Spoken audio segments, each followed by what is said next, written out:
শ্রমজীবী মানুষের অধিকার আদায়ে শিকাগোর মতো ঐক্যবদ্ধ আন্দোলনের আহ্বান জানিয়েছেন বাংলাদেশ জামায়াতে ইসলামীর নারায়ণগঞ্জ জেলা আমির আলহাজ মমিনুল হক সরকার।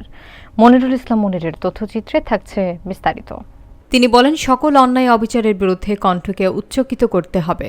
মে দিবস শুধু পালন করলে চলবে না, শ্রমিকদের ন্যায্য দাবি মেনে নিতে হবে। বৃহস্পতিবার 1 মে সকালে ঢাকা চট্টগ্রাম মহাসড়কে বাংলাদেশ শ্রমিক কল্যাণ ফেডারেশন নারায়ণগঞ্জ জেলা শাখার উদ্যোগে আয়োজিত মে দিবসের আলোচনা সভায় প্রধান অতিথির বক্তব্যে তিনি এসব কথা বলেন। তিনি বলেন, আজ শ্রমিকরা অনাহারে অর্ধাহারে দিন কাটাচ্ছে, অথচ যারা রেশন পায় তাদের অর্থের অভাব নেই।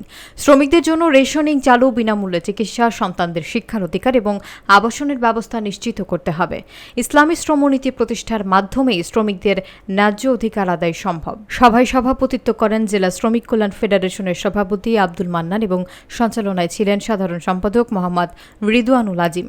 অনুষ্ঠানে আরও বক্তব্য রাখেন জামায়াতের জেলা সেক্রেটারি মোহাম্মদ হাফিজুর রহমান, সহকারী সেক্রেটারি আবু সাইদ মুন্না, শ্রমিক নেতা আব্দুল মজিদ শিকদার, আমিন আহমেদ মাস্তান, আব্দুর রহমান, হুমায়ুন কবির, আজিজ উদ্দিন নূর, রুহুল আমিন এবং ফিরোজ আহমেদ ভুইয়া।